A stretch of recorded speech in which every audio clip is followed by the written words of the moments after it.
안녕하세요, 리입니다. 오늘 가볼 곳은 동양 최대 규모를 자랑하고 있는 천연동굴 삼척의 환성굴인데요. 두 눈으로 보고도 믿겨지지 않는 광경에 감탄이 절로 나왔습니다. 그럼 지금부터 삼척의 환성굴 체험 바로 가보도록 하겠습니다.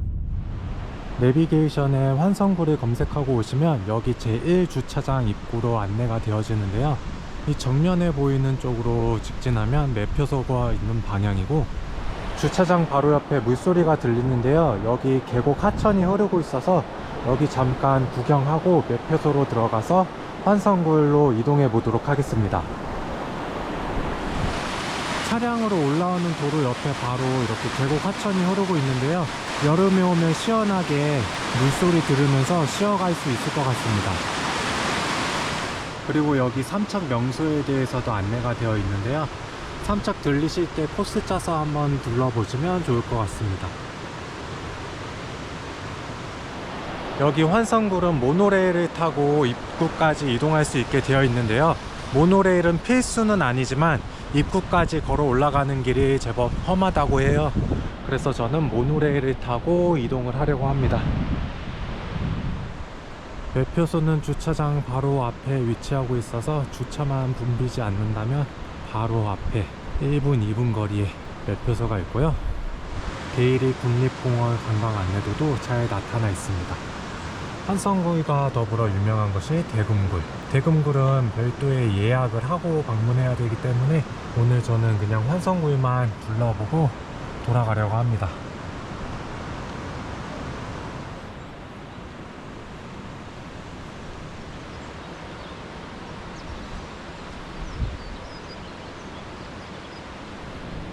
입장권은 성인 기준으로 4,500원이고요. 모노레일은 별도 구매를 해야 이용할 수가 있습니다.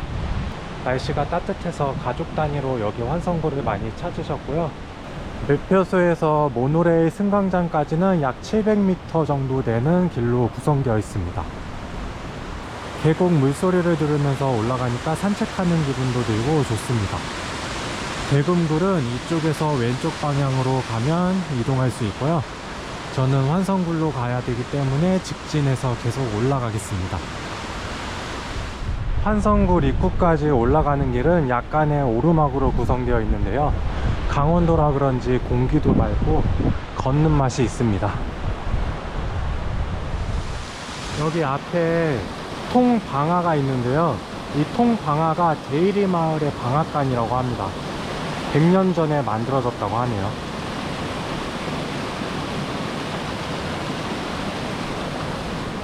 올라가는 길에는 커피도 마실 수 있도록 이렇게 카페도 구성되어 있는데요.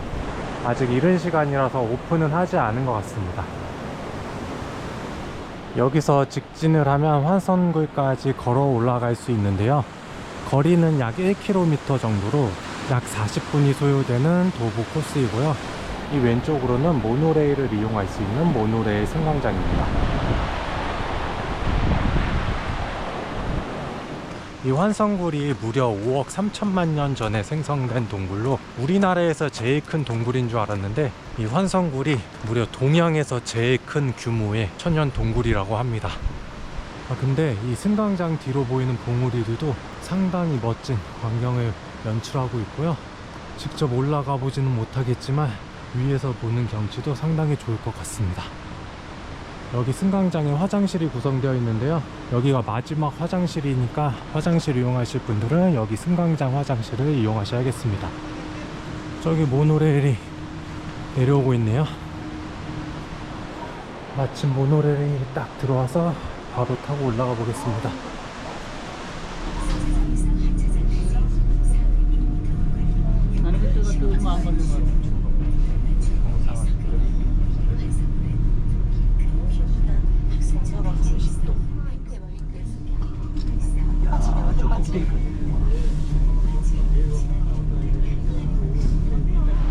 모노레일을 타고 굉장히 편리하게 여기 환성굴 입구까지 올라왔는데요. 와, 올라오다 보니까 이 길이 만만치가 않아요. 경사도 경사고 계단도 많아서 여기 도보로 올라오려면 진짜 좀 힘들 것 같아요. 도보로 올라오는 길이 어떤 느낌이냐면 이렇게 계단길을 약 1시간 정도 올라와야 되는 코스 같아요. 그래서 도보로 이용하실 분들은 평소에 계단을 많이 이용하시고 산에 자주 타시는 분들은 계단으로 올라오셔도 될 것 같은데, 그런 게 아니시라면 그냥 모노레일 타고 편하게 올라오시는 게 맞는 것 같습니다. 동양 최대 규모의 환성굴. 여기 보시면 와, 입구부터가 남다릅니다. 입구 굉장히 커요. 동굴 입구가. 이 앞에서 이제 표를 내고 입장을 하면 되는데요. 와, 진짜 동굴이 어마어마합니다. 이 뒤로 보이는 곳이 동굴 입구입니다. 1.6km 거리의 순환형 코스로 환성굴은 이루어져 있고요. 한 바퀴를 쭉 둘러보고 살펴 나오면 다시 여기 입구로 나오는 그런 코스입니다. 내부 온도는 10에서 15도이기 때문에 뭐 그렇게 춥지 않게 관람을 하실 수 있을 것 같고요. 그냥 선선한 날씨 정도로 생각하면 될 것 같습니다. 와, 여기 들어가는 입구인데 와, 진짜 굴이 어마어마하게 큽니다. 와, 와, 대박. 장난 아닌데? 와, 이게 어두워서 제 얼굴은 안 나올 것 같고요. 내부 실내가 어두워서 촬영이 잘 될 수 있을지가 걱정이긴 한데, 와, 여기 규모가 어마어마합니다. 진짜 지금 계단을 걸어서 천천히 올라가고 있는데요. 동굴 내부라서 그런지 여기 계단은 조금 미끌미끌해서 이용하실 때 조심하셔야 될 것 같고요. 동굴 길이도 길이인데 엄청 커요. 규모가 진짜. 와,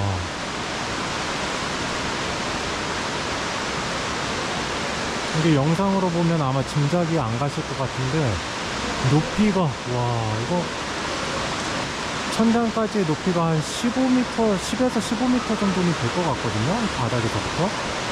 와, 진짜 믿기지 않을 만한 그런 규모입니다. 제가 평소에 들고 다니던 카메라는 고프로라는 카메라인데, 이게 어두운 환경에서는 촬영이 취약해서 이 동굴 내부의 광경을 담을 수 없는 게 조금 아쉽네요. 여기 동굴 내부가 어두워서 카메라로 촬영이 안 돼서 지금 핸드폰 카메라로 다시 옮겨 달았는데요. 와, 여기 규모가 진짜 어마어마합니다. 어떻게 자연적으로 이런 동굴이 생성되었는지 참 신기하기도 하고요. 둘러보는 재미가 있을 것 같습니다. 동굴 규모가 워낙 커서요. 여기 보시면 동굴 내부에 이런 신기한 암석들이 있어요. 그래서 여기 구경하는 재미도 상당히 있고요. 유석, 종유석, 석순, 석주, 뭐 다양한 형태의 동굴 생성물들을 이곳에서 감상할 수 있습니다.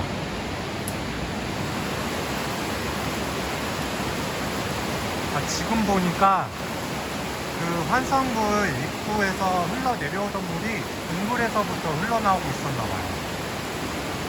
이 물줄기를 따라서 계곡 하천이 구성되는 것 같습니다. 이 눈앞에 보이는 유석은 미녀상이라고 이름이 적혀 있고요. 오랜 세월 동안 이게 계속 끊임없이 생성된 유석 같은데, 와, 높이가 한 7m 정도 되는 것 같습니다. 워낙 커서 화면에 하나 한 번에 담을 수가 없네요. 환성굴 내부 곳곳에서 이렇게 끊임없이 물줄기가 쏟아져 나오고 있습니다. 방금 봤던 이 폭포는 제1폭포이고요. 저 안에 동굴에서 끊임없이 물이 쏟아져 나오고 있는데요. 정말 장관을 이루고 있습니다. 이렇게 보셔도 동굴의 엄청난 규모를 좀 실감하실 수 있으실 것 같고요. 제1폭포를 지나서 안쪽으로 더 들어가 보겠습니다. 제1폭포로 불리우는 거 보니까 이 안쪽에도 폭포가 상당히 있는 것 같아요.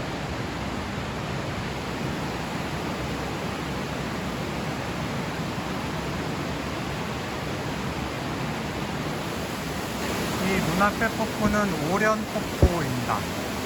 와, 물줄기가 상당합니다.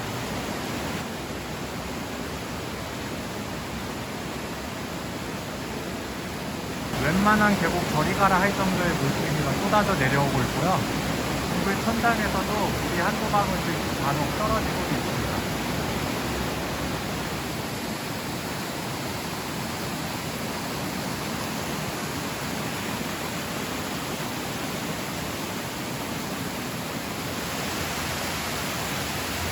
아니 여기가 정말 우리나라 맞을까 싶을 정도의 이색적인 광경이고요.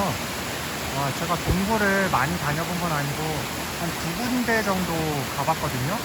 제주도에서 한번 가봤고, 그리고 강원도, 그러니까 이름이 정확히 기억 안 나는데 또 강원도에 있는 동굴을 한번 가봤었는데, 와, 규모가 차원이 달라요 진짜. 와, 이 동굴 너비도 너비고 높이가 엄청납니다. 와, 우리나라 맞을까 싶을 정도의 대단한 경치를 뽐내고 있고요. 여기는 진짜 영상으로 느낌을 담을 수가 없고요. 여기는 직접 와봐야지만, 와, 여기가 괜히 동양 최대 규모의 동굴이 아니구나, 그런 느낌 받으실 수 있을 것 같아요. 5억 3천만 년이라는 엄청난 시간 동안 생성된 동굴인데, 시간이 무색하지 않을 만큼의 엄청난 그런 경치를 자랑하고 있습니다. 빛 공해를 막기 위해서 지금 조명이 최소화되어 설치되어 있는데요. 이게 화면으로는 굉장히 어두워 보이는데 실제로 이렇게 둘러보시면 그렇게 막 어둡진 않아요. 그래서 뭐 걷는데 불편함이 있을 정도의 그런 어두운 상태는 아니고요. 한번 둘러보셨으면 좋을 그런 장소예요. 지금 이 앞에 있는 길은 꿈의궁전이라고 표현되어 있는데요. 여기 좀 입구가 좁아서 머리를 조심하셔야 될 것 같고, 와, 이 안쪽에 들어오니까 와, 또 하나의 동굴 느낌이에요. 여기 물소리가 차단되어 있어서 굉장히 조용하고요. 여기는, 와, 그래서 꿈의궁전이라고 불리나봐요. 여기 벽면에 따라서 계속 유석이 성장하고 있다고 지금 설명이 잡혀 있는데요. 뭔가 독특한 공간입니다, 이곳은.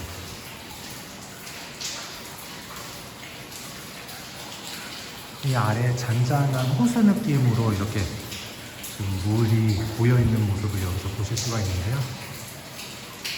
동굴 속에 있는 또 다른 동굴? 그런 느낌입니다, 이곳은.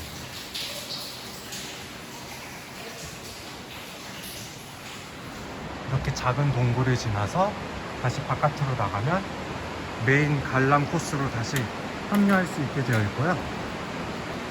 1.6km 코스여서 1시간 정도로 관람 소요 시간을 잡고 있는데, 이것저것 자세히 구경하시다 보면은 뭐 1시간 반 정도는 소요되지 않을까 싶습니다.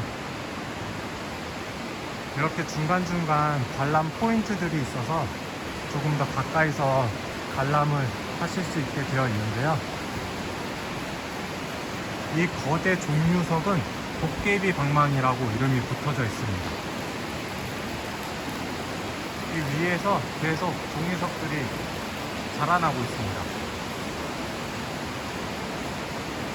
보이진 않겠지만 이 도깨비 방망이 거대 종류석으로부터 계속 물이 흘러내려오고 있어요. 그래서 조금씩 계속 성장하고 있는 것 같습니다. 여기는 독특한 모습의 암석들이 있는데요. 이게 동굴 팝콘이라고 불리기도 한데요. 산호 모양을 닮은 형태이고요. 낙반이나 이런 동굴 입구에서 흔히 발견되는 암석의 한 종류라고 합니다. 동굴 산호라고도 불리우고, 또는 동굴 팝콘이라는 이름으로도 불리우고 있습니다. 여기는 흘러내려오는 물들로 인해서 작은 돌짜기가 형성되어 있고요. 이 주변에도 동굴 산호가 구성되어 있는 것을 볼 수 있습니다. 이제 동굴 좀 더 안쪽으로 들어온 것 같은 기분이고요. 여기는 좀 물줄기가 없는지 좀 조용하게 관람을 할 수 있는 공간입니다. 유석 계곡이라고 해서 천장에서부터 지하수가 유입되면서 생성된 그런 지형이고요. 여기서도 동굴 산호의 모습을 볼 수 있습니다. 메인 코스를 따라 격가지처럼 여러 가지 관람 포인트들이 있어서 구석구석 다 보시면서 이용하시면 좋을 것 같고요. 저는 토요일 오전 10시쯤 방문을 했는데요. 그래도 여기 방문객들이 좀 있는 거 봐서 상당히 인기 있고 유명한 그런 관광지인 것 같고요. 와, 여기는 좀 독특한 모습의 암석을 보실 수 있는데요. 기형 휴석? 옥자대라고 불리는 기형 휴석이라고 합니다. 이 위에 높은 천장에서 떨어지는 물줄기들로 인해서 생성된 암석입니다.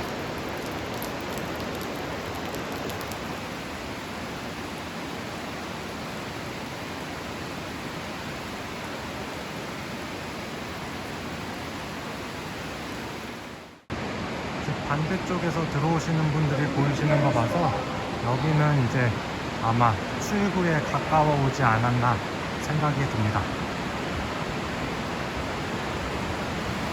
동굴 옆면을 따라서 이제 출구로 향하는 방향인 것 같고요.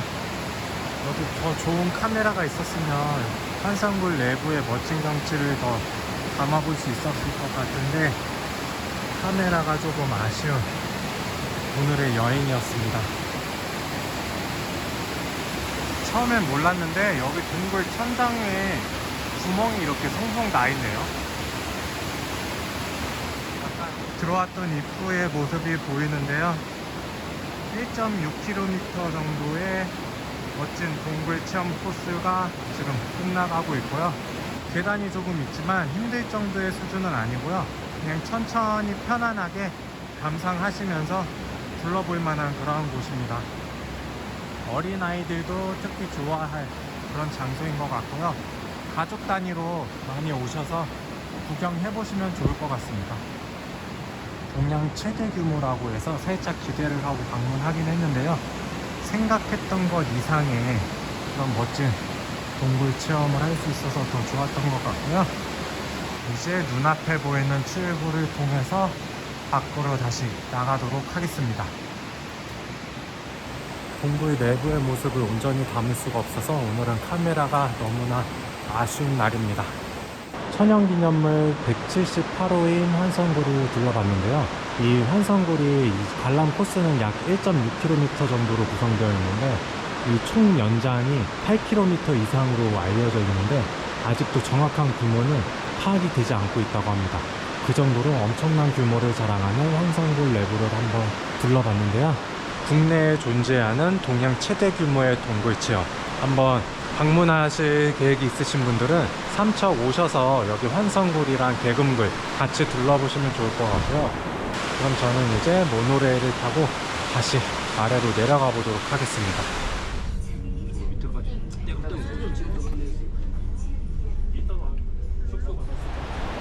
다시 모노레일을 타고 승강장으로 내려왔습니다. 올라왔던 것과 반대로 이제 약간의 내리막을 통해서 주차장까지 이동합니다. 겨울에는 비교적 따뜻하게 동굴 내부를 감상할 수 있고 여름에는 에어컨 켠 것 마냥 시원하게 동굴 내부를 감상할 수 있어서 여름에 방문하셔도 상당히 좋은 장소 같고요. 환성굴 입장료는 4,500원, 그리고 모노레일 이용권은 왕복 7,000원, 11,500원의 비용을 통해 환성굴을 좀 편안하게 감상하실 수 있는데요. 11,500원이라는 금액치고는 상당히 멋진 이색적인 경치를 감상할 수 있는 곳이어서 개인적으로는 여기 꼭 한번 와보시길 추천드리고, 가능하시다면 대금굴까지 예약하셔서 이용하시면 더 알찬 코스로 이용하실 수 있을 것 같습니다. 올라올 때는 가게들이 다 닫혀있는 모습이었는데 이제 시간이 좀 지나서 가게들이 운영을 하고 있는 모습을 볼 수 있는데요. 간단한 식사 같은 것들 여기서 해결하시고 가셔도 좋을 것 같습니다. 오늘은 천연기념물로 지정되어 있는 동양 최대 규모의 동굴 환성굴 내부를 한번 관람해 봤는데요. 생각보다 동굴 내부가 엄청난 크기로 구성되어 있어서 가볍게 둘러보시기에 참 좋은 그런 코스가 아닐까 합니다. 이제 날씨도 풀려서 많이들 나들이 가실 텐데 비교적 거리가 조금 있는 편이긴 하지만 삼척 근처 오실 일 있으시면 환성굴 꼭 한번 둘러보시길 추천드리며 저는 그럼 다음 영상으로 찾아뵙도록 하겠습니다. 오늘 가볼 곳은 황폐하게 버려진 석회석폐 광산을 자연의 아름다움으로 다시 살려낸 32만 평의 공간으로 새롭게 태어난 무릉별 유천지입니다. 규모도 규모지만 넓은 공간을 한눈에 내려볼 수 있는 전망대, 에메랄드색으로 빛나며 방문객의 감탄을 자아내는 아름다운 호수와 둘레길, 6월에 아름답게 피어날 5,500평 규모의 라벤더 정원, 많은 이의 관심을 사로잡는 각종 액티비티 체험시설까지 갖춘 복합 테마 공원입니다. 강원도 동해시에 위치한 무릉별 유천지는 과거 세석장으로 사용했던 건물을 전시실로 운영하고 있어 구경할 공간도 다양하게 있는데요. 지금부터 무릉별 유천지를 살펴보도록 하겠습니다. 무릉별 유천지에는 2개의 주차장이 있는데요. 체험시설이 가까운 곳은 제1주차장이고 주변 전망을 볼 수 있는 세석장이 위치한 곳은 제2주차장입니다. 아마 경치 위주로 관람하실 분들은 제2주차장에서 이용하시면 더 가깝게 이용하실 수 있는데요. 저는 제1주차장에서 무릉별 열차를 타고 이동하면서 전체적인 조망을 한번 감상해 보기 위해서 여기 1주차장으로 왔습니다. 방문자 센터 바로 옆에 이렇게 무릉별 열차 정거장이 있기 때문에 찾기에는 어려움이 없으실 것 같고요.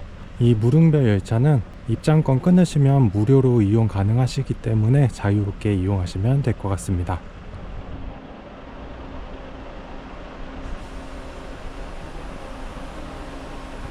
이곳이 1주차장 무릉별 열차 탑승 위치인데요. 쇠석장, 라벤더 정원, 오프로드 루지 이렇게 총 3개의 정거장을 이용할 수 있고 원하는 곳에서 탑승 또는 하차할 수 있습니다. 잠시 기다리니 제가 원하던 무릉별 열차가 모습을 보이는데요. 주황색의 귀여운 열차를 타고 안쪽으로 이동해 보겠습니다.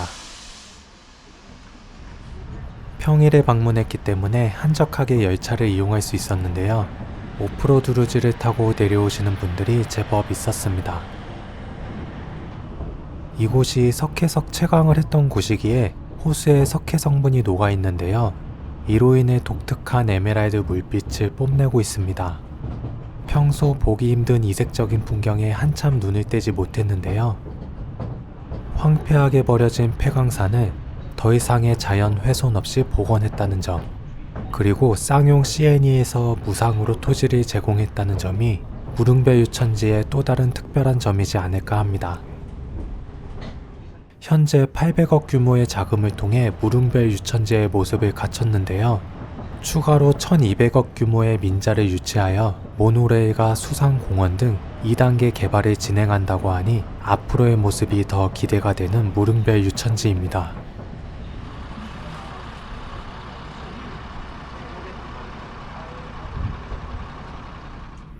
이게 과거 석회암 폐광지였을 때의 모습이었다고 하는데요.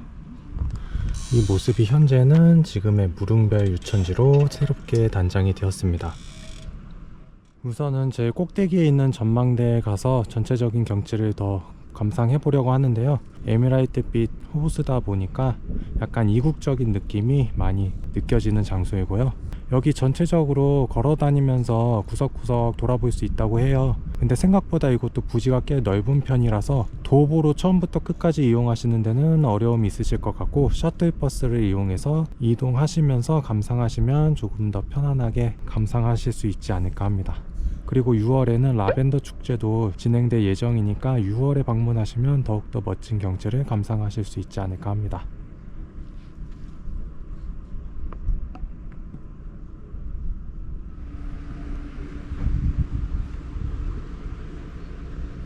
한쪽에는 오프로드 루지 체험이 구성되어 있는데요. 이 언덕길을 타고 내려가면서 루지를 이용하는 것 같습니다.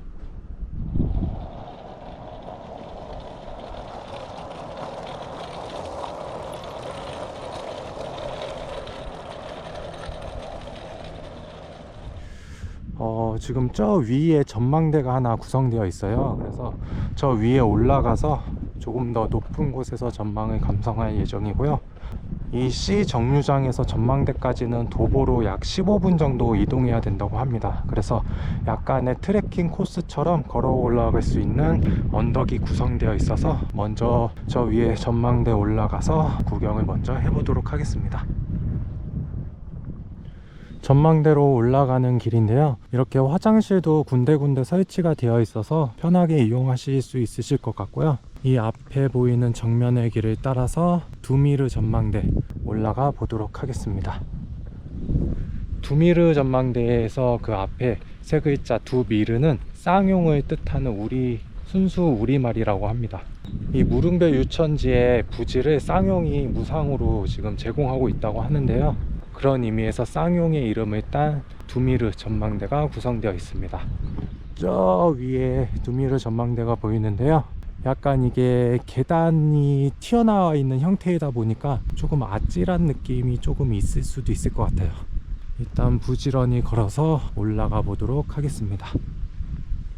생각보다는 경사가 약간 있는 편이라서 편한 운동화 신고 오시면 더욱 좋을 것 같습니다. 드디어 두미르 전망대에 도착을 했습니다. 전망대에 올라가기에 앞서서 먼저 전체적인 조망을 한 번 더 감상해 보도록 하겠습니다. 날씨 좋은 날에는 에메랄드빛 호수가 정말 예쁘게 보일 것 같아요. 오늘은 약간 흐린 편이라서 조금 아쉽습니다.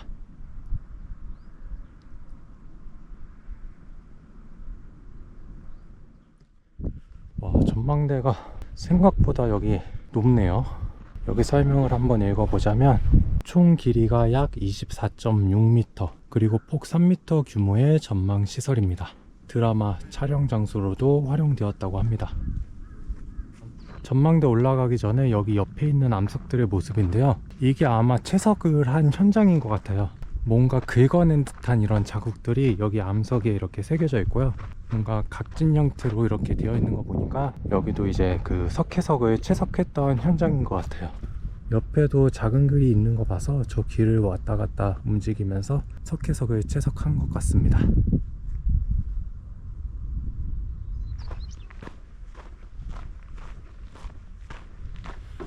구조물이 튼튼하게 구성되어 있어서 뭐 흔들리거나 그런 건 전혀 없고요. 여기 전망대 한쪽에 약간 쉼터라고 해야 되나? 여기 앉을 수 있는 자리도 있고요. 이렇게 조망을 감상할 수 있도록 자리가 구성되어 있습니다. 오, 이렇게 보면은 또 느낌이 또 색다르네요. 올라가면 무서울 것 같기도 합니다. 그래도 뭐 바닥이 뚫려 있지는 않으니까 무섭지 않게 올라가서 전망을 볼 수 있을 것 같습니다. 오, 요 밑에가 떠 있다고 생각하니까 좀 아찔하긴 한데요. 오, 끝에 오니까 살짝 흔들려서 아찔한 그런 느낌은 있고요. 여기서 전체적인 조망을 감상하실 수 있는데요. 이렇게 철골 구조물로 인해서 조금 시야가 가려주는 부분이 있어서 그게 조금 아쉽습니다.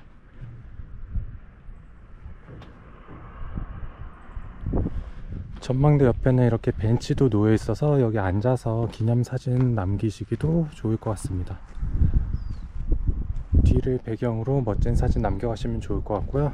위에서 보면은 되게 작아 보이는데 막상 걸어 다니려면 은근히 이게 거리가 있을 것 같습니다. 그리고 저 아래 지금 라벤더 정원들이 구성되어 있는데요. 이 라벤더 정원의 규모가 무려 5,500평이라고 합니다. 상당한 면적의 라벤더가 지금 식재되어 있는데요. 아직까지는 봉오리가 올라오지 않아서 특유의 예쁜 색감은 여기서 전혀 느낄 수가 없고요. 6월에 방문하시면 정말 멋진 색채를 나타내지 않을까 합니다.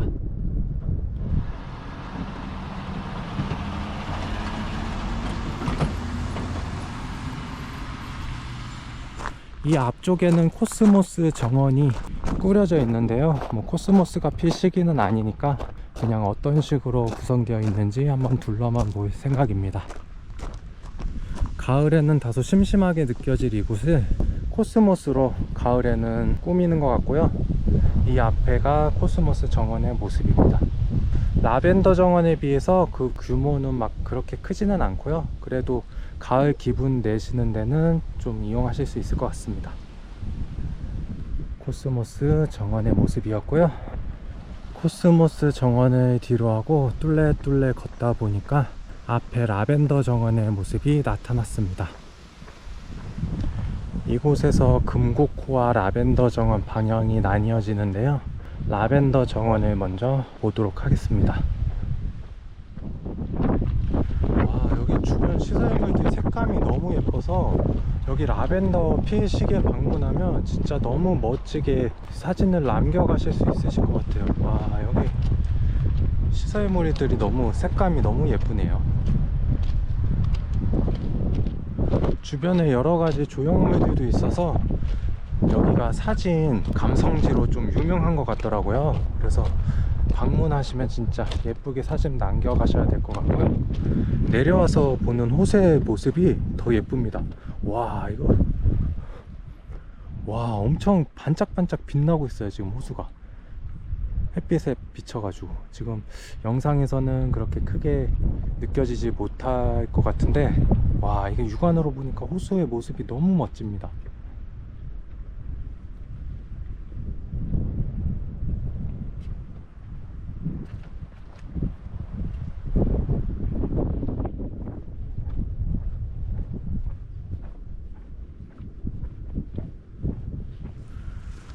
호수를 바라보면서 쉴 수 있게 벤치도 구성이 되어 있고요.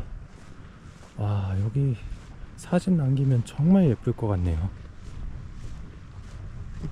그리고 호수 앞쪽에 지금 라벤더들이 다 식재되어 있어요. 와, 이거 6월에 방문하면 진짜 장관일 것 같은 그런 모습이에요. 와, 괜히 일찍 왔나 후회가 되기도 합니다. 지금 보니까 와, 이게 진짜 나중에 한창 절정일 때 방문하시면 라벤더 색감이 너무 예쁘게 피어날 것 같습니다. 위에서 봤을 때는 이 부지가 그렇게 넓어 보이진 않았는데 직접 내려와서 걸어 다니다 보니까 생각보다 볼만한 곳이 구석구석 있는 것 같아요. 금곡호 이쪽 방향으로 들어가면 되고요. 금곡호는 여기 있는 두 개의 호수 중 비교적 작은 규모의 호수입니다. 앞에 보이는 호수의 모습이 금곡호입니다. 와, 여기 둘러보다 보니까 더욱더 마음에 드는 곳입니다.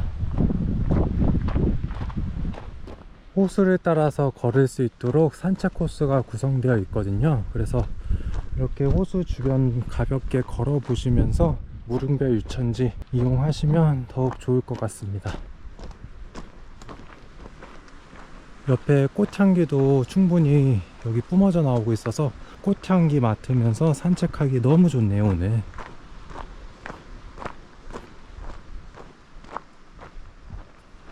깎여져 나간 자연의 모습이 조금 아쉽게 느껴질 수는 있지만, 그래도 기존의 산업시설을 이렇게 추가적인 자연 훼손 없이 꾸려냈다는 것에 동해시에서 잘한 일이지 않은가 개인적으로 생각이 들고요. 여유있게 걸어 다니니까 힐링하는 기분입니다. 진짜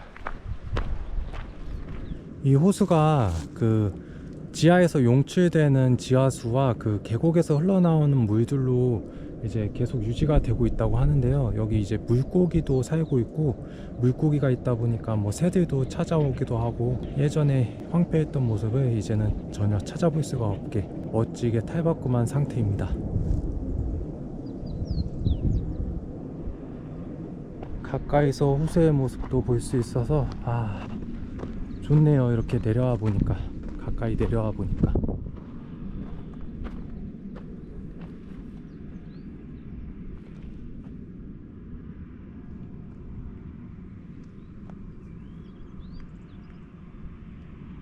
금곡호의 모습을 감상하고 이제 한 바퀴 돌아서 나가는 길인데요. 이쪽 한쪽으로도 정원이 꾸려져 있어요. 그래서 여기도 꽤나 상당한 규모의 정원이 꾸려져 있거든요. 그래서 저는 6월에 또 개인적으로 한 번 더 방문해야 될 것 같습니다. 가족여행 삼아서 방문하기 좋은 곳인 것 같습니다.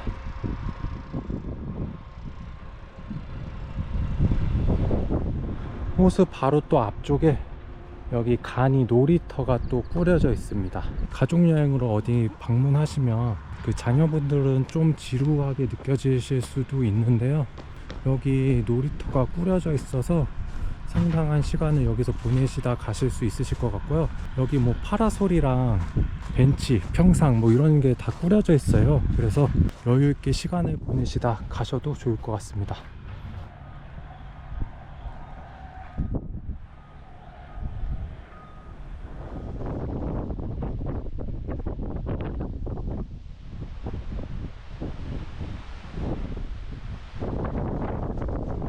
이제 걸어서 세석장에 다시 도착했습니다. 근데 이쪽에 보니까 오른쪽에 라벤더 정원이 또 있는 것 같아요. 와, 진짜 엄청난 면적의 라벤더 정원이 꾸려져 있고요. 이제 여기 세석장 먼저 들어가서 내부 시설 감상하고 세석장 앞에 외관들 둘러볼 예정입니다. 기존 산업시설로 사용하던 쇠석장을 제2주차장 매표소와 전시실 그리고 카페로 운영하고 있는데요. 예전의 외관을 유지하고 있는 것이 특징입니다. 지하 2층은 멀티미디어 홀로 구성되어 있으며 미디어 시설 및 작은 사진전이 진행되고 있었고 2층은 쇠석 갤러리로 운영되고 있습니다. 이곳에서는 시멘트가 생산되는 공정에 대한 전반적인 흐름을 볼 수 있는데요. 해설가분의 상세한 설명도 들을 수 있는 공간입니다. 게다가 작업 현장에서 사용된 여러가지 도구들 그리고 1시간에 1300톤이라는 엄청난 작업량을 선보이는 1차 쇠석기의 모습도 멀리나마 확인할 수 있는 곳입니다. 4층 전망 카페에는 여러 간식과 더불어 독특한 컨셉의 아이스크림을 판매하고 있는데요. 바로 시멘트 아이스크림입니다. 구운 마시멜로우는 석탄, 흑임자 아이스크림은 시멘트, 스프는 삽, 컵은 쌍용 시멘트 포대를 나타내는 재미있는 아이스크림인데요. 가격은 6,500원으로 제법 비싼 편이지만 이곳에서만 먹을 수 있는 아이스크림이라 한번 먹어봤는데요. 아이디어 상품으로 잘 만든 제품인 듯 합니다.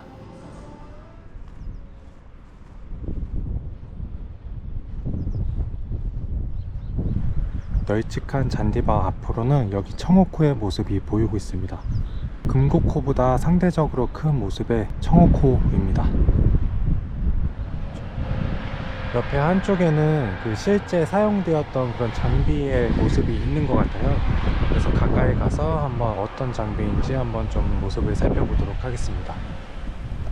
눈앞의 장비는 몬스터 덤프트럭으로 장비 가격만 무려 12억에 달하는 대단한 장비입니다. 발파된 석회석을 실어 나르는 장비인데요. 와, 바퀴가 사람 키보다 커요.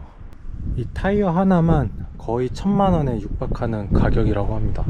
무거운 석회석을 실어 나르기 위해서는 상당히 튼튼한 타이어가 필요하기 때문에 이렇게 비싼 가격으로 타이어 가격이 책정되어 있는 것 같고요. 와, 덤프트럭이 어마어마하게 크네요. 올라와서 좀 더 가까이서 살펴볼 수 있는데요. 괜히 12억짜리 장비가 아닙니다. 엄청난 규모의 덤프트럭 여기서 확인하실 수가 있고요.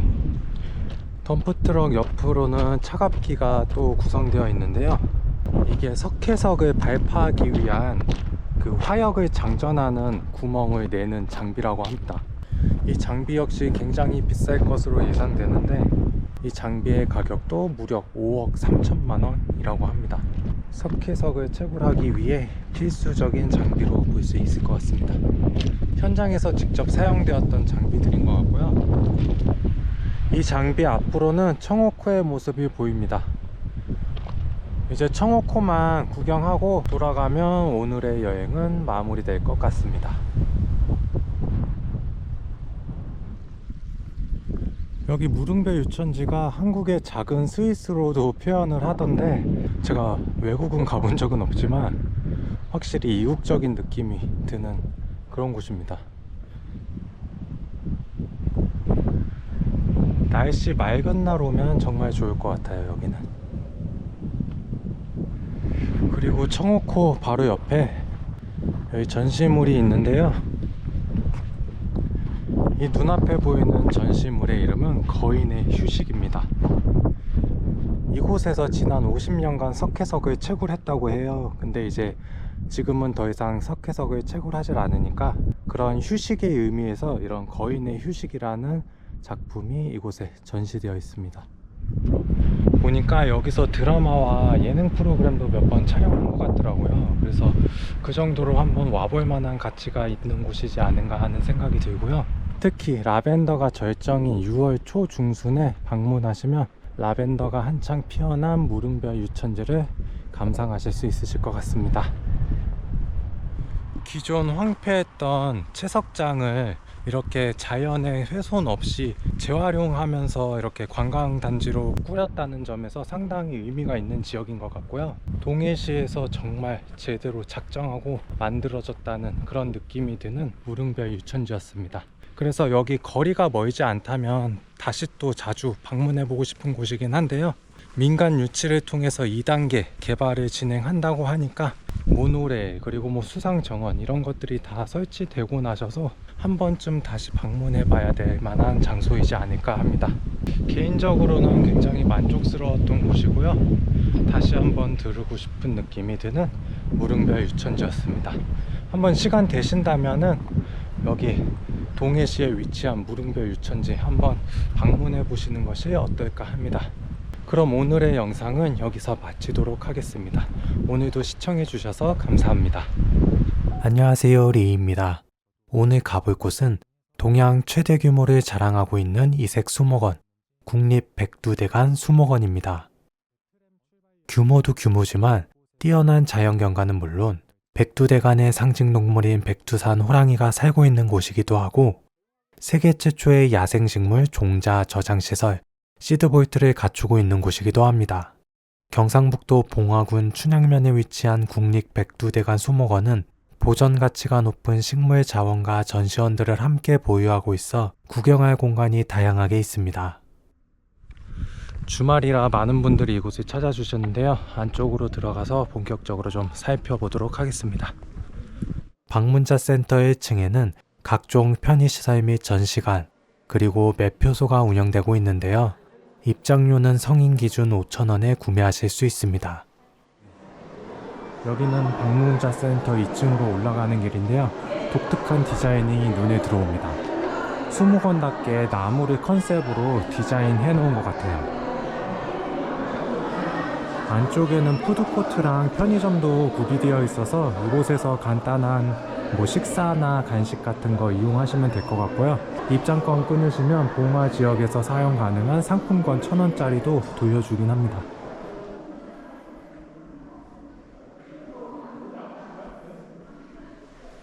이 백두대간 수목원이 그 규모도 규모인데 여기 세계 최초의 야생식물 종자인 그 시드볼트 시설을 갖추고 있는 걸로도 또 유명하더라고요. 그래서 여기 이렇게 전시실이 같이 구비되어 있고요. 아, 이렇게 시드볼트가 이런 식으로 저장이 되어 있는 것 같아요. 안쪽에 이런 종자들이 저장되고 있습니다. 여기는 전시관이기 때문에 그냥 이런 식으로 꾸며져 있고요. 그 시드볼트 시설은 안쪽에 있는 것 같아요.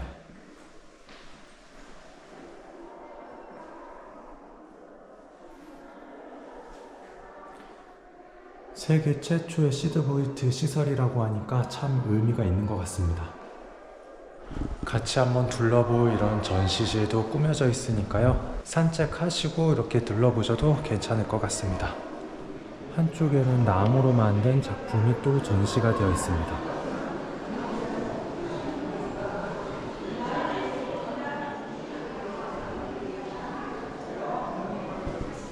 나라에서 운영하는 곳이다 보니까 시설이 참 깔끔하게 잘 관리가 되어 있습니다.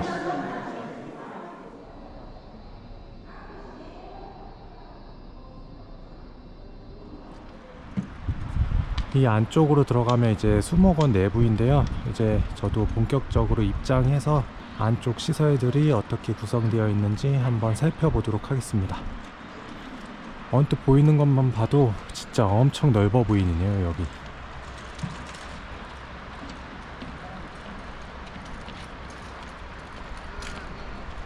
이 다리를 건너서 이제 백두대간 수목원 안쪽으로 본격적으로 들어가 볼 텐데요. 와, 여기가 진짜 풍경이 좋긴 좋습니다. 오늘 날씨도 맑아서 여기 돌아다니기 좋고 자연 경관을 함께 둘러볼 수 있는 곳이라서 와 너무 좋네요. 여기 이곳이 그 동양 최대 규모의 수목원답게 걸어서 둘러보려면 3시간에서 4시간 정도가 소요된다고 하더라고요. 그래서 이렇게 넉넉하게 시간을 둘러보실 수 없는 분들은 여기서 운행하는 호랑이 트램 열차를 타고서 둘러보시면 조금 더 편하게 이용하실 수 있을 것 같습니다. 이 앞에 트램 출발역이 있는데요. 이곳에서 운행하는 호랑이 열차를 타면 호랑이가 있는 곳까지 조금 더 손쉽게 이동이 가능하고요. 10분에서 15분 정도 호랑이 트램 열차를 타고 올라간다고 합니다. 그래서 편도로 올라가시고 내려오실 때는 도보로 이용하시면서 구경하시면 어떨까 싶고요. 저도 그런 식으로 오늘 이곳을 둘러볼 계획입니다.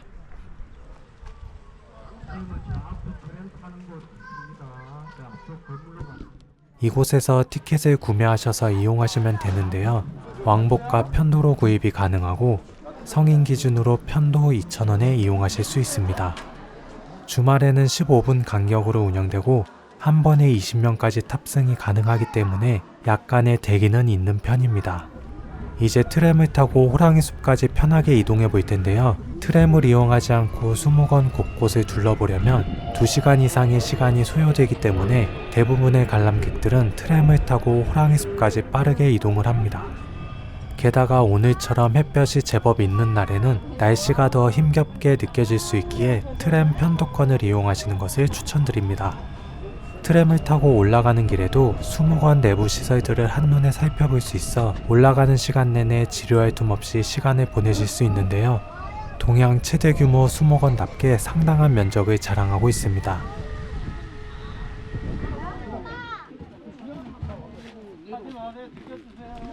호랑이 차를 타고 이제 여기까지 올라왔는데 와 진짜 규모가 엄청납니다. 언덕길도 많아서 안 타고 올라왔으면은 진짜 한참 걸릴 뻔했어요. 이제 제일 먼저 호랑이를 먼저 구경하러 가보겠습니다.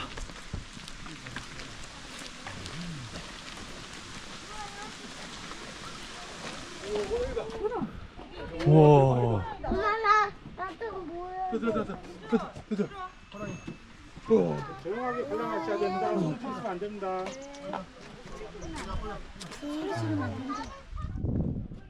저는 운 좋게도 도착하자마자 호랑이를 만나볼 수 있었는데요.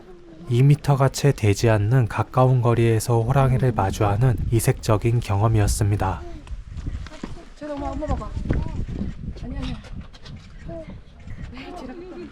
호랑이 열차를 타고 한 2-3분만 걸어 들어오면 바로 호랑이를 만나볼 수 있는데요. 진짜 코앞에서 호랑이를 만나볼 수 있어요. 와 너무 신기하네요. 여기 호랑이를 가까이서 구경할 수 있도록 촬영존도 이렇게 구성이 되어 있어요. 호랑이가 가까이 온다면 진짜 코앞에서 살펴볼 수 있는 곳입니다. 호랑이 사육시설도 국내 최대 규모라고 합니다. 약 5.8 헥타르로 구성이 되어 있고요. 호랑이의 야생성을 잃지 않게 하기 위해서 대규모 시설을 여기 갖추고 있다고 합니다. 이곳에는 총 6마리의 호랑이가 살고 있는데요. 시간은 교대로 운영이 되기 때문에 만나볼 수 있는 호랑이는 한 2마리 정도로 한정되어 있습니다. 와 저기 앞에 또 호랑이가 지나가고 있네요. 진짜 1m 거리에서 만나볼 수 있어요. 와 너무 신기한 경험입니다. 이거 기존 동물원에서 할 수 없었던 경험이고요.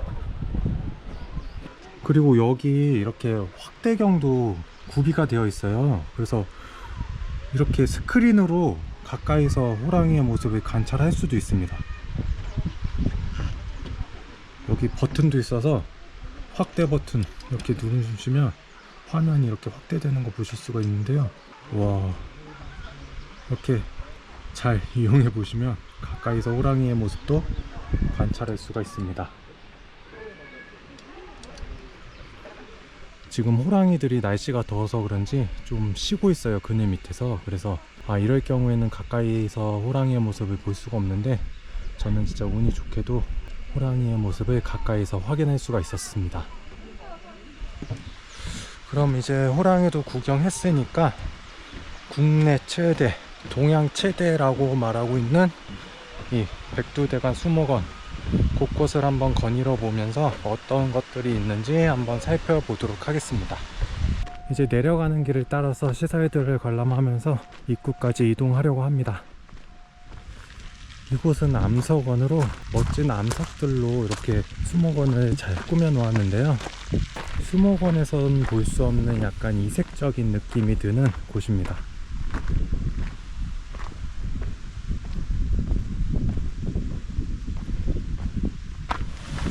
한쪽에서는 이렇게 물이 흘러내려오고 있어서 물소리를 들으면서 감상하기 좋은 곳이고요. 저 멀리 눈앞에는 분수, 커다란 분수도 뿜어져 나오고 있습니다. 자연 경관들이 너무나 잘 어우러져서 여기 진짜 너무 좋습니다. 여기 한적하게 산책하기 진짜 완벽한 공간인 것 같아요.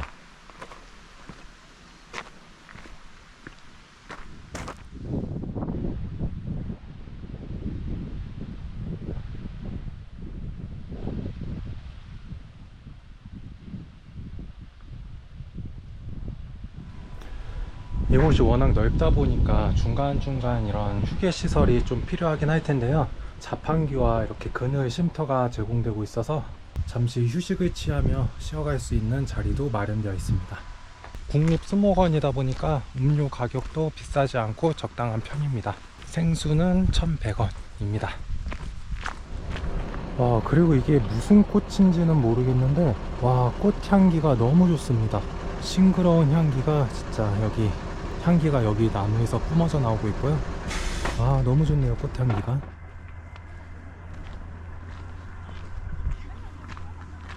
가족 단위로 여기 많이들 와 주셨는데 이렇게 중간중간 쉬어 가실 수 있게끔 이렇게 그늘막도 곳곳에 위치하고 있어서 여기서 간식 드시면서 가셔도 좋을 것 같아요. 제가 매화 구경은 못 갔었는데 여기 한쪽에는 매화원도 구성되어 있어요. 그래서 매화 피는 시기에 이곳 방문하시면 멋진 매화들도 보실 수 있으실 것 같고요. 계속 꽃향기가 좋습니다. 뿜어져 나옵니다. 진짜 이게 매화나무인 것 같은데 매화꽃이 피는 시기는 이미 지나가 버렸지만 여기도 정원같이 너무 멋지게 잘 구성되어 있습니다. 너무 좋네요. 진짜 나무와 꽃, 식물들 좋아하시는 분들은 여기로 필수로 꼭 한번 방문해 보시면 좋을 것 같습니다. 자연 경관이 너무나 잘 어우러지는 좋은 장소입니다. 이곳은 거울 연못이라고 표기가 되어 있고요. 이렇게 연못이 자리를 하고 있습니다. 연못을 감상하시면서 가볍게 거닐면서 감상을 하시면 될 것 같고요. 주변 경관과 연못이 너무나 잘 어우러지는 환상적인 곳입니다. 미세먼지만 없었으면 오늘 진짜 좋을 뻔했는데 미세먼지가 조금 아쉽습니다.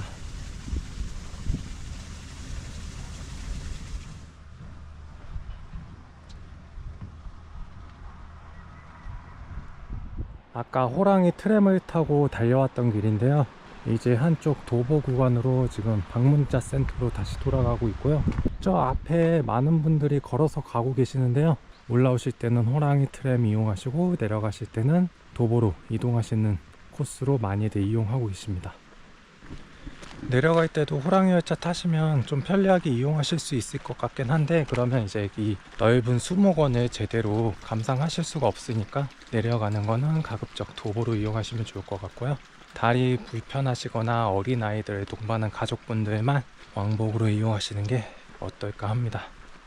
한쪽으로는 이 수목원을 가로지르는 숲길도 구성이 되어 있네요. 지금 보니까 호랑이 열차 도로 옆쪽으로 구성된 숲길로 올라갈 수도 있는 것 같습니다. 저기 앞에 표지판이 있는 거 보니까 이쪽 숲길을 통해서도 호랑이 숲으로 이동할 수가 있게 되어 있습니다. 제가 내려왔던 길 말고 이 숲길을 통해서 15분 이동하면 호랑이 숲까지 도착하는 코스가 또 있습니다. 이런 나무 숲 사이로 올라가면 되는 것 같고요. 수목원을 이용하는 방법이 진짜 코스가 정말 많은 것 같아요. 개인 취향에 따라서 여기 수목원, 백두대간 수목원 이용하시면 좋을 것 같습니다.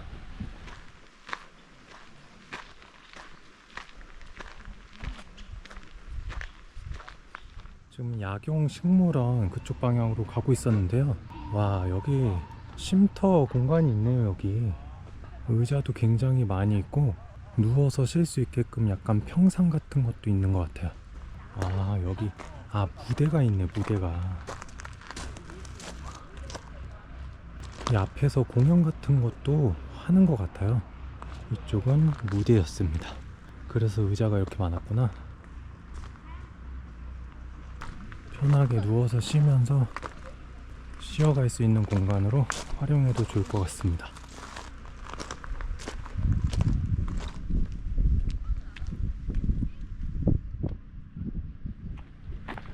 여기서 약재로 보통 많이 사용되어지는 그런 식물들이 자라고 있는 것 같아요.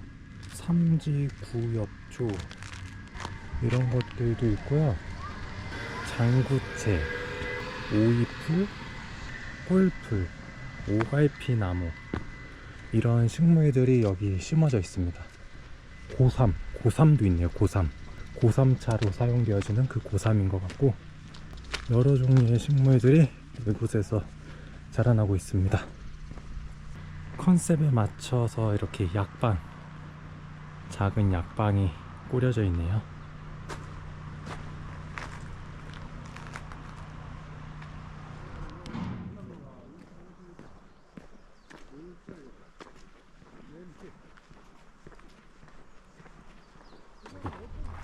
와, 이건 무슨 꽃이지? 형형색색의 예쁜 꽃들이 피어져 있고요. 거리가 조금 먼 게 좀 흠이긴 한데 이쪽 근처 오실 일 있으시면 경북 봉화 근처 들리실 일 있으시면은 여기는 꼭 한번 진짜 와보셨으면 좋은 그런 장소입니다.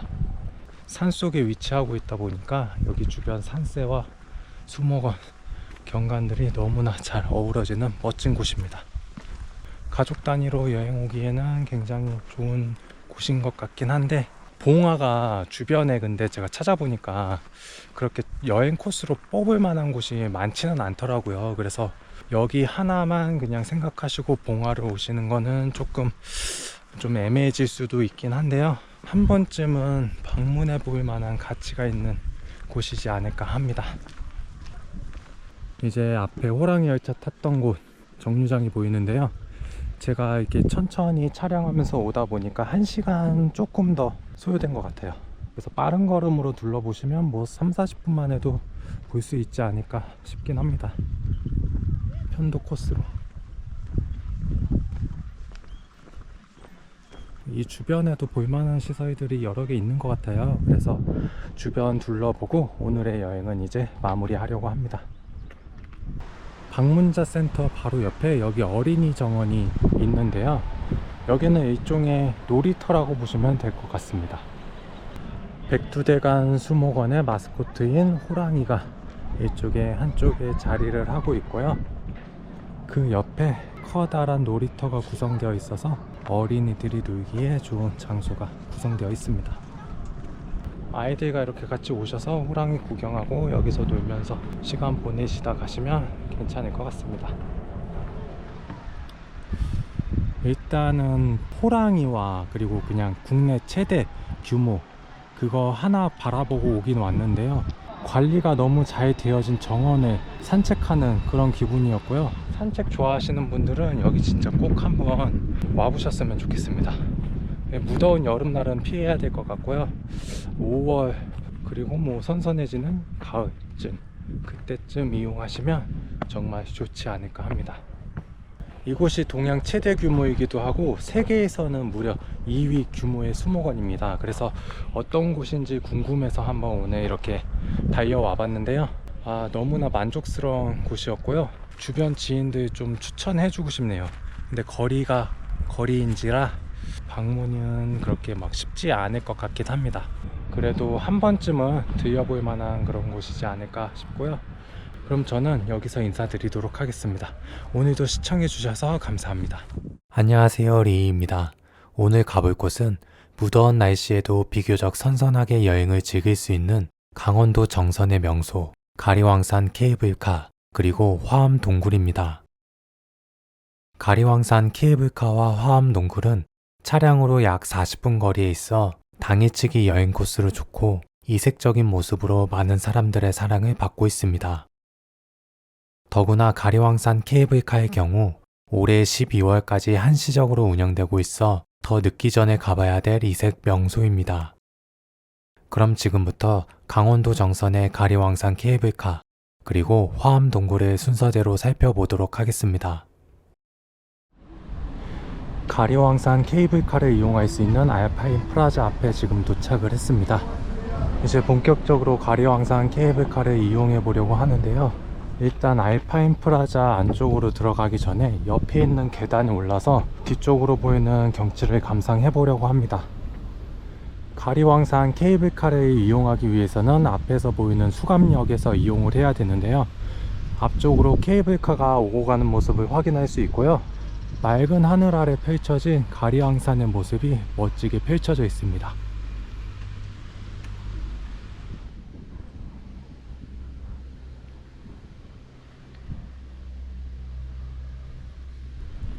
케이블카를 이용하기 전에 먼저 알파인 프라자 내부로 들어가서 시설들이 어떻게 구성되어 있는지 먼저 간략하게 살펴보도록 하겠습니다.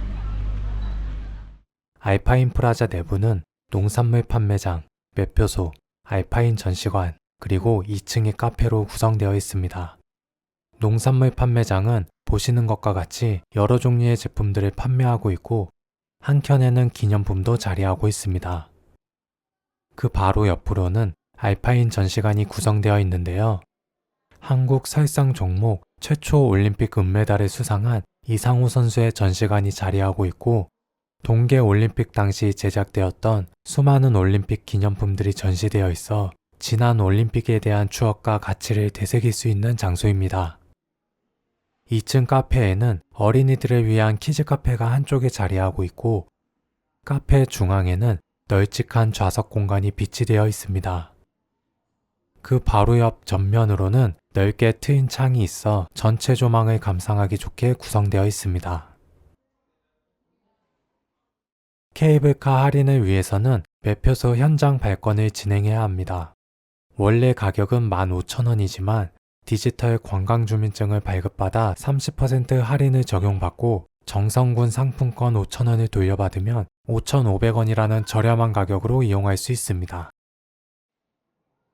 디지털 관광주민증 발급은 대한민국 구석구석이라는 앱을 통해 진행되는데 미리 앱을 설치해 두시면 현장에서 편리하게 이용하실 수 있습니다.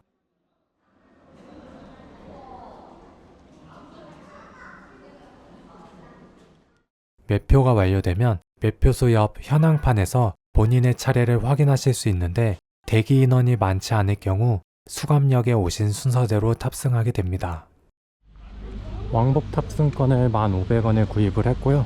상품권도 5,000원권을 돌려주기 때문에 상당히 합리적인 가격이라고 생각이 되고요. 이쪽 수감역의 탑승장으로 이동을 했습니다. 이곳에서 탑승을 기다리시는 동안 전체 시설에 대한 안내를 살펴볼 수 있고 해발 1381m 높이로 올라가는 3.5km의 장거리 케이블카를 곧 탑승하시게 됩니다. 휠체어도 이용이 가능해서 거동이 불편하신 분들도 정상의 멋진 경치를 감상할 수 있다는 이점이 있습니다. 케이블카 내부에는 선풍기가 설치되어 있고 음악 감상용으로 블루투스 스피커도 놓여져 있습니다. 창문에 묻어있는 물방울은 출발 전 케이블카를 식히기 위해 뿌려주는 것으로 보였는데 주변 조망 감상에 다소 방해가 되어 이 점은 아쉬웠습니다. 가리왕산 케이블카는 2018년 평창 동계올림픽 당시 알파인 스키 경기가 열렸던 가리왕산에 설치된 삭도 시설입니다. 올림픽 기간에는 선수들의 이동을 위해 사용되었는데 현재는 일반인에 개방되어 아름다운 자연을 즐길 수 있는 관광시설로 활용되고 있습니다. 하지만 환경적인 측면에서 원시림 보존과 생태계 교란에 대한 우려의 논란이 있어 올해까지만 한시적으로 운영되고 있고 그 이후 존치 여부가 결정된다고 합니다. 케이블카는 중간 정류장에서 문이 한번 열리게 되는데 이때 하차하시지 말고 상부 정류장까지 올라가야 된다는 점 참고하시면 됩니다. 가리왕산 케이블카는 편도로 20분 정도 소요되는데요. 눈앞에 펼쳐지는 웅장한 자연의 모습에 나도 모르게 감탄이 나올 만큼 이색적인 체험을 할 수 있는 곳입니다. 푸른 녹음이 펼쳐진 산림, 멀리 보이는 산봉우리가 마치 한 폭의 동양화같이 눈앞에 펼쳐지고 깊은 계곡의 아찔한 절경에 자연의 위대함까지 느껴볼 수 있습니다. 겨울에는 눈 덮인 설경이 장관을 이룬다고 하는데 그 모습을 직접 볼 수 있을지 모르겠습니다.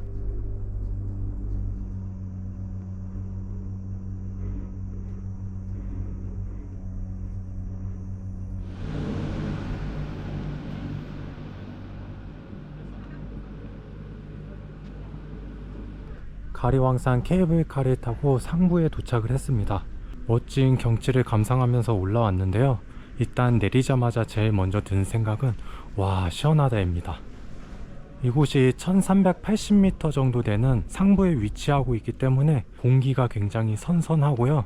하부 승강장에서는 30도가 넘는 더위에 땀이 줄줄 흘러내릴 정도의 더위였는데 이곳에 올라오니까 에어컨 켜놓은 것처럼 선선한 바람이 불어서 아주 시원하게 경치를 감상하며 이쪽 대끝길 주변을 돌아볼 수 있을 것 같습니다.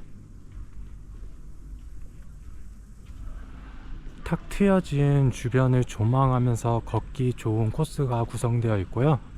오늘은 구름이 많은 편이라서 시야가 그렇게 좋지는 않은데 구름이 있어서 그런지 더 선선하게 이곳을 이용할 수 있는 것 같습니다.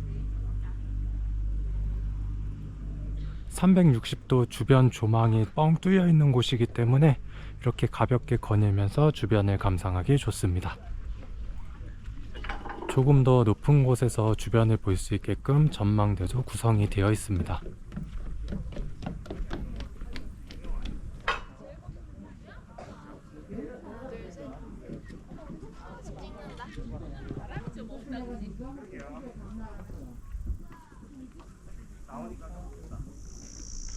와, 이만한 경치를 5,500원만 내고 이용할 수 있다는 점이 상당한 이점인 것 같습니다.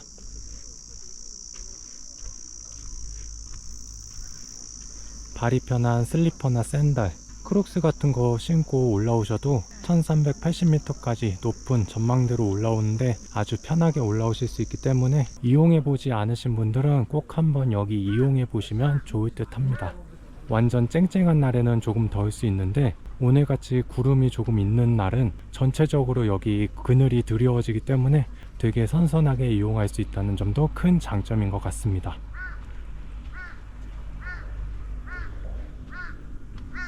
대봉산 모노레일보다는 그래도 거닐 만한 곳이 제법 있기 때문에 여유롭게 산책을 즐길 수도 있고요. 여기 무인으로 운영되는 매점도 구성되어 있기 때문에 간단한 간식 같은 것도 이곳 정상에서 이용하실 수가 있습니다.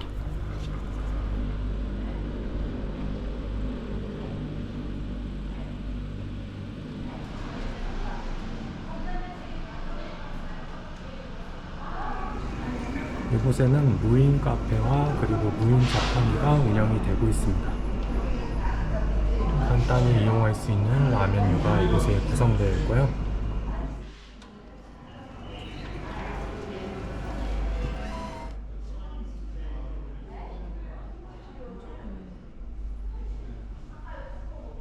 밖으로 나가서 3층에 있는 전망대도 구경해 보도록 하겠습니다.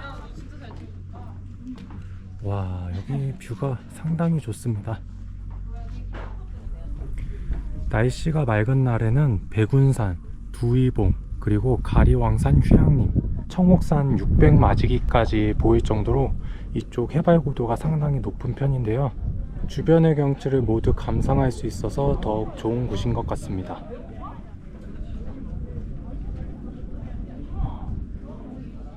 그리고 사진 촬영을 위한 멋진 전망대도 한 군데 구성이 되어 있습니다.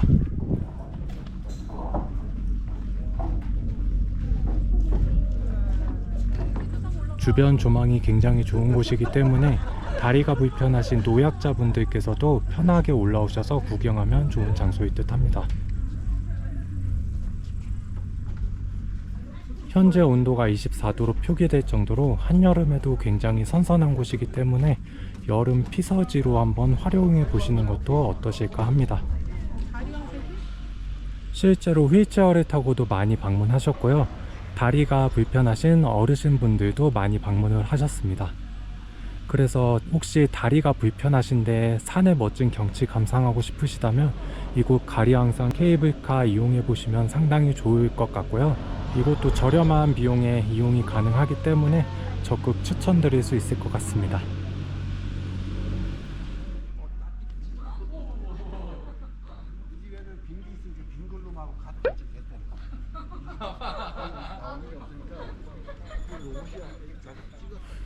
좀 내려가기 아쉬워서 주변 코스 계속 둘러보고 있는데요.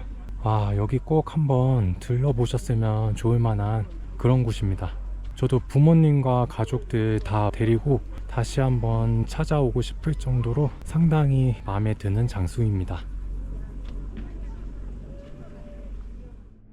무더운 날씨에 슬리퍼를 신고 해발 1381m 높이를 오르는 이색 체험이었는데 폭염주의보에도 불구하고 상부 승강장의 온도는 24도로 굉장히 선선한 편이었고 360도 주변 경관을 두루 살펴볼 수 있어 개인적으로는 굉장히 만족스러운 여행 코스였습니다.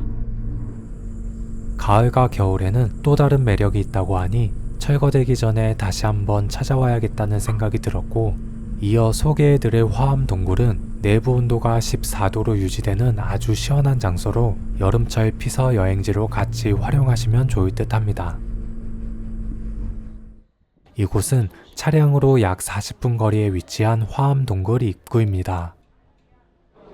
화암동굴도 디지털 관광주민증 할인이 적용되는 곳이고 성인 기준 요금 7,000원에서 30% 할인된 요금 5,500원으로 이용할 수 있습니다.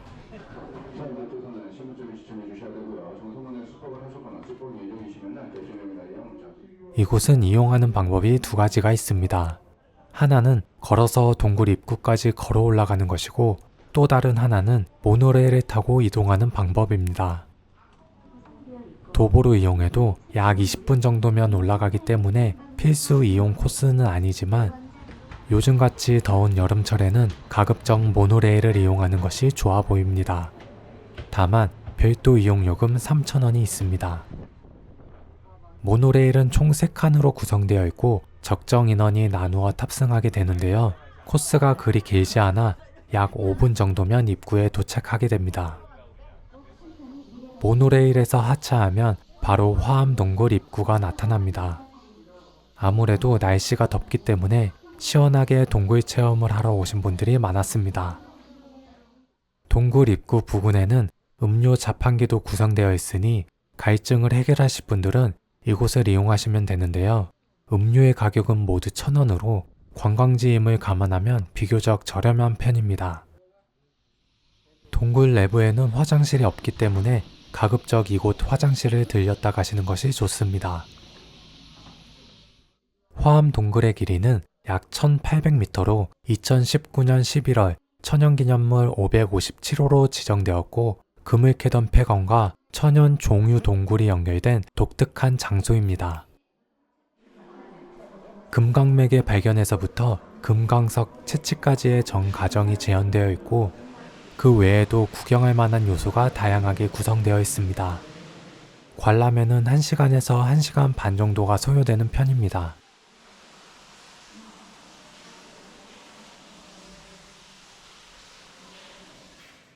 이쪽은 노다지 궁전이라고 해서 채광 당시 금이 가장 많이 나왔던 곳이고 50m 높이까지 올라가서 채광 작업을 했기에 사고가 자주 발생했던 곳이기도 합니다. 호랑이 모습을 하고 있는 독특한 모습의 바위도 볼 수 있어 구경하는 재미가 있습니다. 동굴 안쪽으로 내려가기 위해서는 가파른 계단을 내려가야 합니다. 동굴 내부가 다소 습하기 때문에 계단에 물기가 있어 다소 미끄러운 편입니다. 방문 계획이 있으시다면 운동화는 필수이고 계단 옆에 난간을 반드시 잡으신 채 안전에 유의하셔서 천천히 내려가셔야 합니다. 동굴 안쪽으로 조금 더 걸어 들어가면 꿈꾸는 정원의 모습이 나타납니다. 이곳은 동굴 내부 공간을 미디어 아트를 통해 독특하게 표현한 곳입니다. 한쪽에는 벤치도 설치되어 있기 때문에 잠시 쉬어가는 장소로 활용하셔도 좋고 기념사진을 남기기 위한 장소로도 좋은 곳입니다.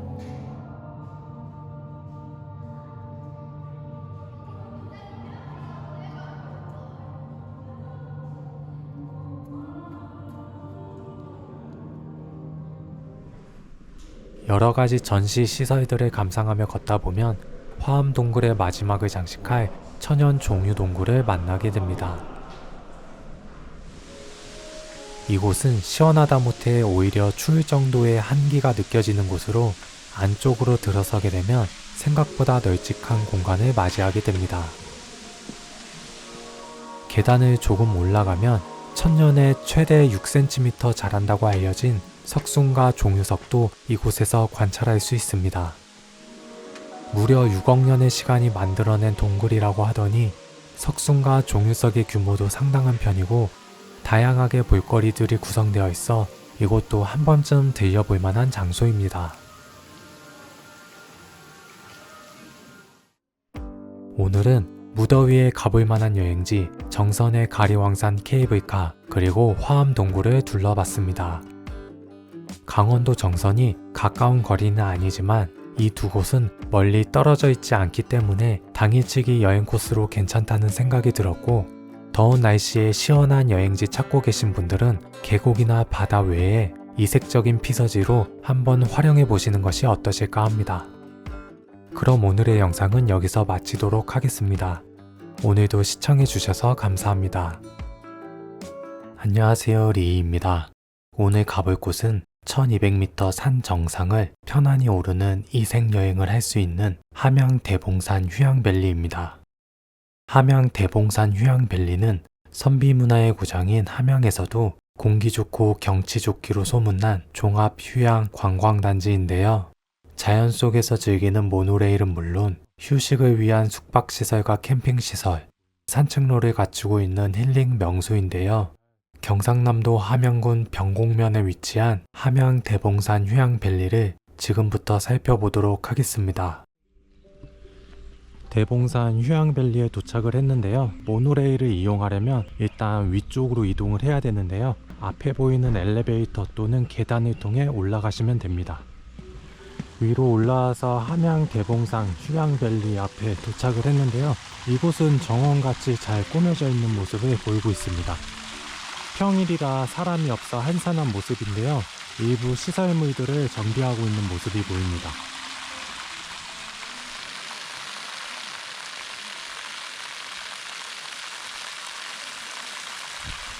휴양밸리관 앞에 이렇게 꽃들도 꾸며져 있는데요. 이제 더운 여름철이라 꽃들이 많이 말라버렸는데 봄에 방문하시면 여기 정원의 예쁜 모습도 감상하시면서 모노레일도 즐길 수 있는 코스로 이용하실 수 있을 것 같습니다. 휴양밸리관 앞에 여기 셔틀버스의 모습이 보이는데요. 모노레일 승강장까지는 약 10분 정도 이동을 해야 된다고 하는데요. 20분 간격으로 셔틀버스는 운행되는 것 같고요. 보통 인터넷 예매를 통해서 모노레일은 예약하시고 방문하셔야 되지만 이 앞에 보이는 매표소에서 현장 예매도 가능하긴 하다고 합니다. 휴양밸리관에서는 이렇게 식당과 카페도 운영되고 있으니 이용하실 분들은 이용하시면 좋을 것 같습니다. 식당과 카페 내부 규모는 크지는 않지만 깔끔하게 정돈되어 관리가 잘 되고 있다는 느낌을 받았는데요. 바로 옆에는 매표소가 있어서 온라인으로 모노레일 예약을 하신 분들은 이름을 말씀하시고 티켓을 받으시면 되는데요. 티켓을 받고 바닥에 표시선을 따라 셔틀버스 타는 곳으로 이동하시면 됩니다. 점심시간을 제외하면 셔틀버스는 20분 간격으로 운행되는데요. 버스를 기다리면서 옆에서 기념사진을 남기셔도 되고 아니면 책을 읽으시면서 시간을 보내셔도 됩니다.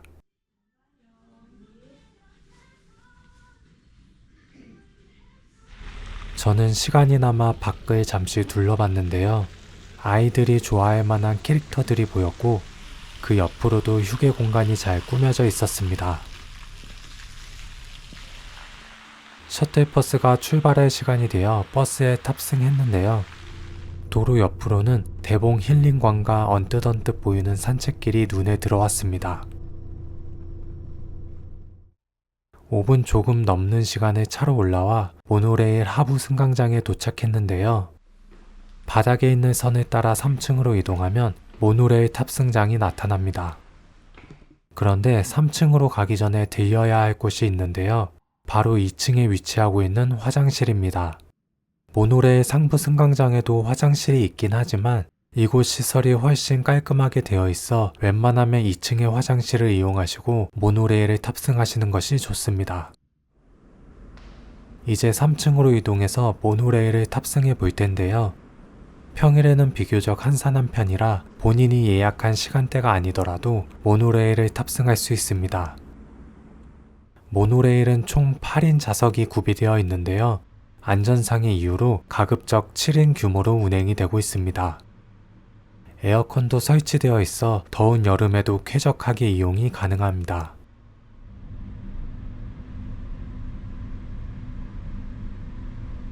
탑승 전 직원분께서 주의사항에 대해 말씀해 주셨는데요. 안전벨트 착용은 필수이고 운행 도중 내부 조작 버튼은 만지지 말아달라는 말씀을 하셨습니다. 혹여 특이사항이 발생할 경우 내부에 있는 인터폰으로 연락을 하면 된다고 안내해 주셨습니다. 천왕봉을 향해 오르는 대봉산 모노레일은 3.9km 거리의 국내 최장 길이를 자랑하는 모노레일인데요. 해발 높이 1221m에 위치한 상부 승강장까지 약 30분 정도를 앉아서 편히 오르게 됩니다. 만약 이 높이를 걸어 올라가려면 2시간 이상이 소요되지 않을까 싶은데요. 대봉산 모노레일을 이용한다면 남녀노소 누구나 천왕봉까지 오를 수 있기에 체력적으로 부담이 되는 분들에게는 참 유용한 수단이지 않을까 합니다. 에어컨에서 나오는 선선한 바람을 맞으며 주변 경치를 감상하고 있으니 이것이 신선노름이 아닐까 하는 생각이 들었는데요. 어떻게 이런 시설을 만들었을까 참 놀랍기도 합니다. 백두대간의 품에 안겨있는 대봉산은 다양한 생명체들이 살아 숨쉬는 자연의 보금자리이며 그 아름다움을 바탕으로 많은 방문객들의 시선을 사로잡는데요. 여름에는 푸른빛의 울창한 숲의 모습이지만 봄에는 철쭉, 진달래 등이 만발하여 아름다운 풍경을 자랑하고 특히 가을 단풍철에는 멋지게 물든 숲과 계곡, 산봉우리를 한눈에 볼 수 있어 아름다운 경관을 자랑합니다.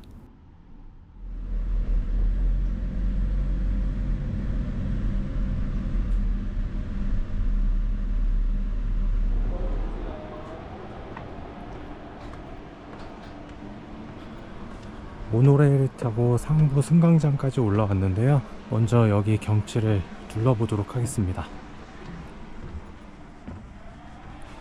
날씨가 맑은 날에는 저 앞에 보이는 지리산 천왕봉의 모습까지도 환하게 보인다고 하는데요. 오늘은 구름이 제법 있는 날이라 시야가 그렇게 좋지는 않습니다.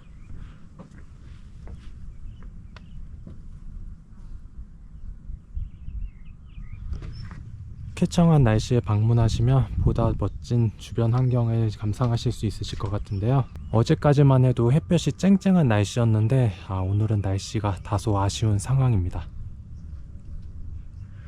여기 정상에서 주변 산들의 경치를 감상하실 수 있는데요. 꼭 날씨 좋은 날 방문하셔야 될 듯 합니다.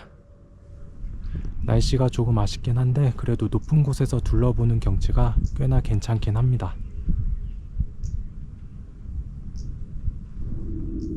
옆에는 산신령의 모습도 이렇게 전시가 되어 있고요. 그 옆에는 소원 바위가 위치하고 있습니다.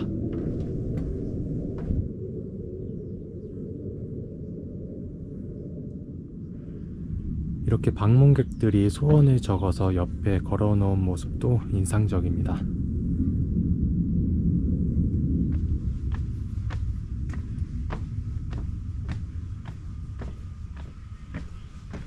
소원바위에서 조금 더 위쪽으로 이동하는 코스가 있는데요.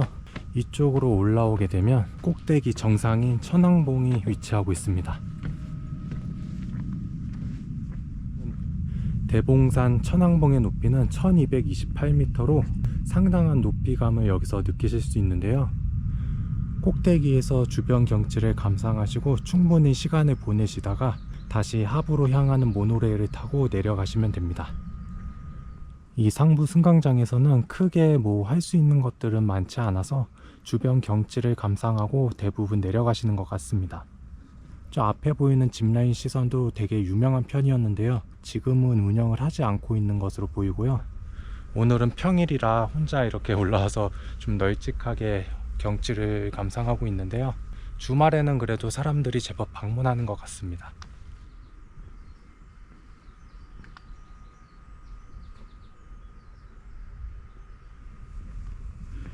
이 천왕봉 왼쪽으로는 예전에 등산로로 활용되었던 길이 이렇게 나 있는데요. 현재는 안전상의 이유로 등산로는 폐쇄되어 있는 모습입니다.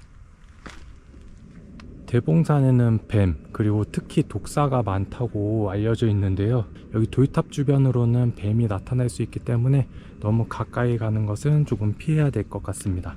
경고 표지판이 이렇게 안내가 되어 있습니다. 저 앞에 보이는 암석 바위들이 있는데요. 저기 위에 보니까 돌을 쌓아놓은 모습이 보이거든요. 저기 어떻게 올라갔는지 좀 신기하기도 하고 평평하게 쌓여진 돌을 또 어떻게 올려놨을지 좀 신기하기도 합니다. 구름이 많아서 시야가 좋지는 않지만 그래도 주변 산새들을 충분히 느낄 수 있는 곳이어서 한 번쯤 방문해 볼 만한 가치는 있는 것 같습니다. 그래도 이왕이면 날씨 좋은 날 오셔서 멋진 경치 즐기다 가시면 좋을 것 같습니다. 그리고 해발 1200m의 높이를 그냥 편안히 앉아서 올라올 수 있다는 게 특히 엄청난 장점인 것 같습니다. 다만 한 가지 아쉬운 부분은 이 소원바위에서 천왕봉 정상까지 거닐 수 있는 곳이 그렇게 많지가 않아요, 면적상. 그래서 둘러볼 곳이 조금 적다는 게 조금 아쉬움으로 남고요. 상부 승강장이 조금 더 넓게 구성되어 있으면 어땠을까 하는 그런 아쉬움이 있습니다. 그리고 짚라인이 운영되고 있지 않다는 점도 조금 아쉽긴 합니다.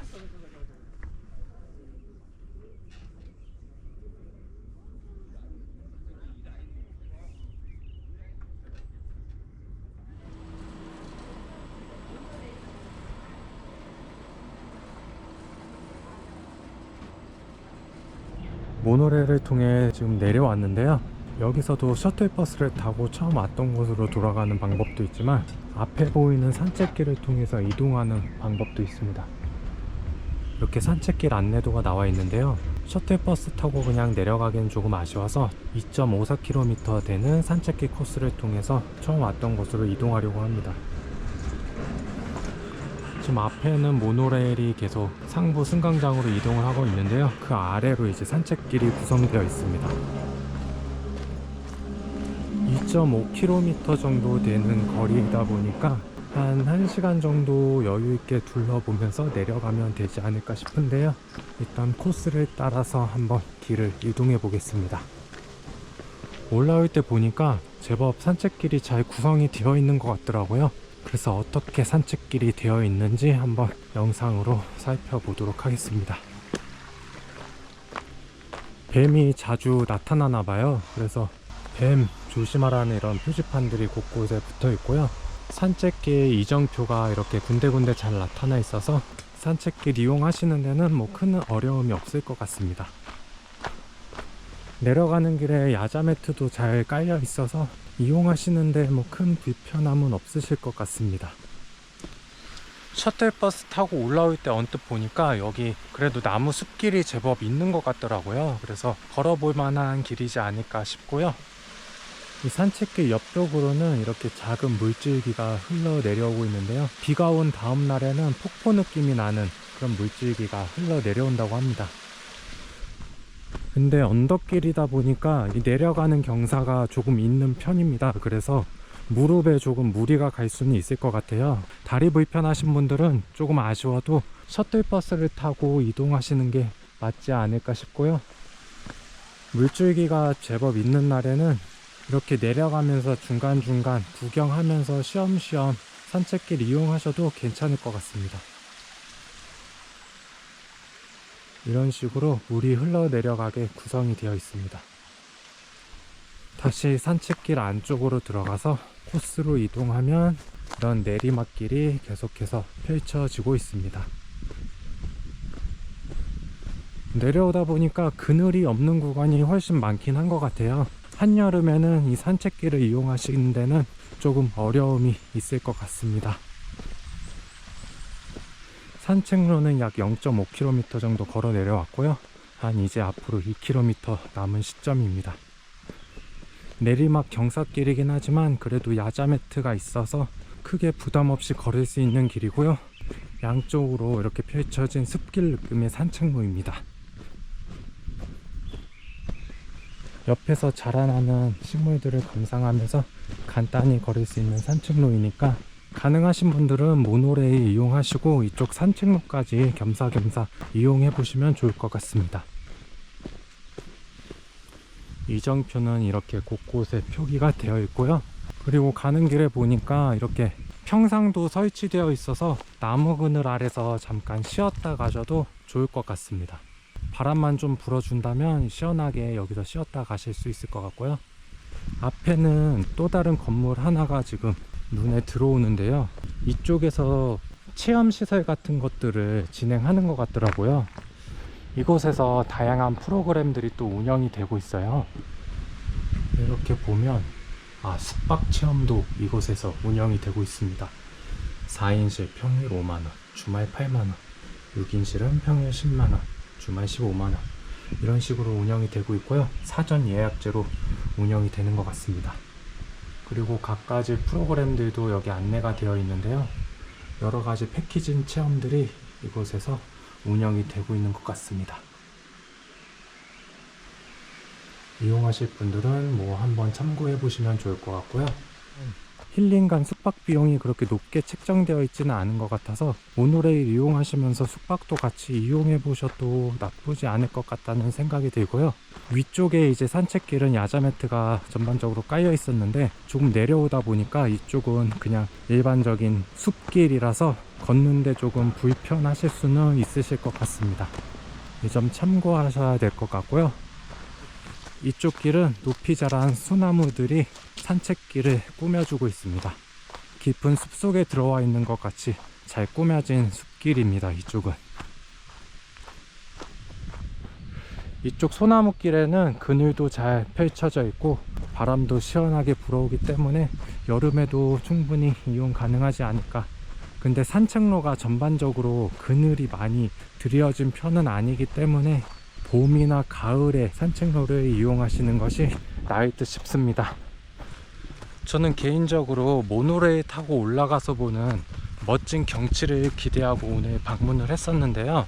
사실상 그 위에서 보는 경치보다는 그 모노레일 타고 올라가는 동안 그 나무숲 사이를 편하게 앉아서 관람하는 듯한 약간 그런 힐링하는 부분이 더욱 마음에 들었거든요.